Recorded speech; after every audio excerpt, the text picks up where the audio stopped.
Hello guys, आज हम ICT आधारित शिक्षण पर पाठ योजना का निर्माण करेंगे। इसमें हमें किस प्रकार प्रोजेक्टर तथा कंप्यूटर के माध्यम से शिक्षण कार्य करवाना है, इस बारे में हम विस्तृत जानकारी प्राप्त करेंगे। जिसमें सबसे पहले होगा दिनांक, जिस दिन हम यह पाठ योजना बना रहे हैं। फिर होगा कक्षा, जिस कक्षा का हमने यह पाठ लिया है। फिर कालांश, समय तथा विषय हिंदी। फिर होगा प्रकरण। प्रकरण हमेशा रेखांकित किया जाता है, इस बात का हमें विशेष ध्यान रखना है। आज का प्रकरण है हमारा लिबास,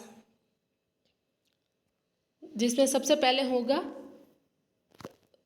सामान्य उद्देश्य होते हैं, परंतु सामान्य उद्देश्य मैंने यहाँ लिखे नहीं है क्योंकि सामान्य उद्देश्य हिंदी में सभी जगह पर समान रहते हैं। फिर होंगे विशिष्ट उद्देश्य।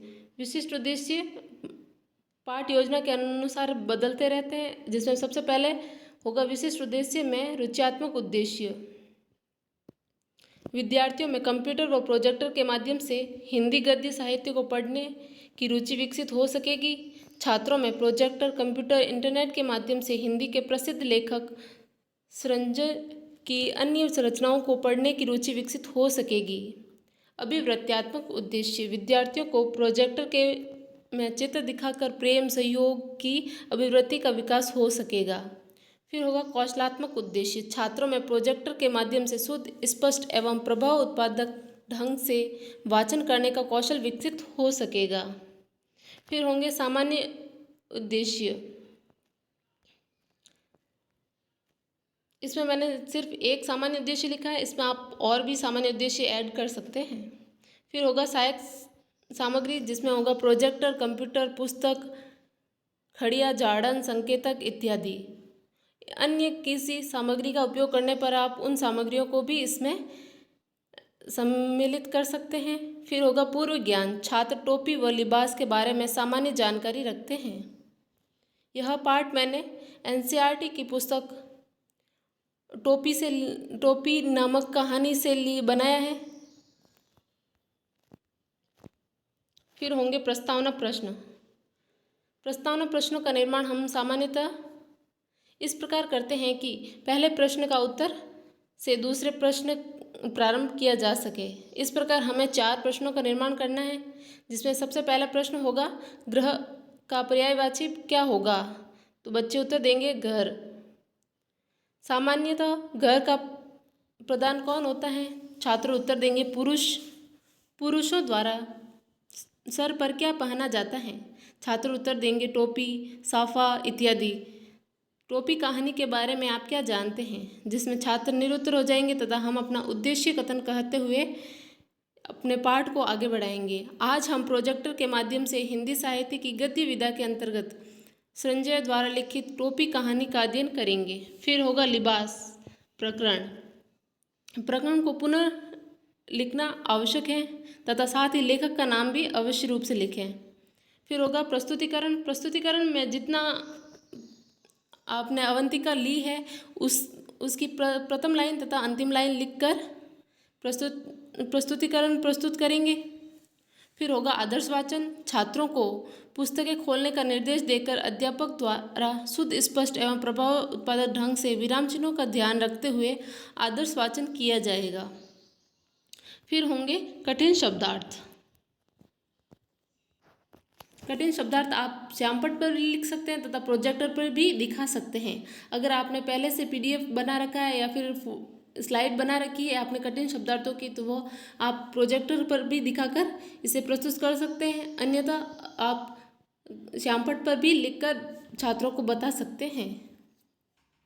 इसमें कठिन निवारण करते समय सबसे पहले भाषा कार्य होगा, फिर विधि तथा अर्थ और शब्द, इस प्रकार इसका क्रम रहेगा। जिसमें सबसे पहले शब्द होगा मनसार, जिसका भाषा कार्य होगा संध्या, सायकाल तथा विधि होगी विलोम, अर्थ होगा प्रातःकाल।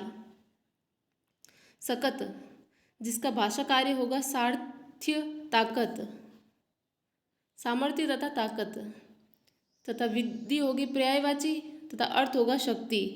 लिबास, भाषा कार्य होगा व्यक्ति लिबास में कितना सुंदर दिखता है।